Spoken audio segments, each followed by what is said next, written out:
दर्शक बंधु जदि जन्मकुंडली दशम भाव अंगारक जोग सृष्टि होता है जदि आपण जन्म जातक 10 नंबर गृह मंगल एवं राहु अवस्थान करिथांती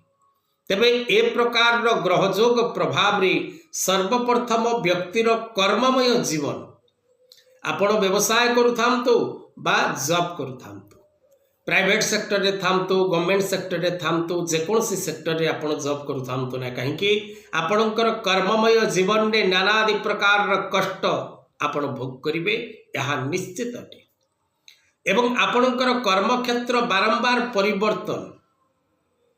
हवा सह आपण आशानुरूपक सफलता निज कर्मक्षेत्र रे कदापि प्राप्त करि परिबे नाही एवं आपणकर कर्मक्षेत्र नॉट मेंटाली सैटिस्फैक्शन आपण को केबे मानसिक शांति प्रदान करिबो नाही।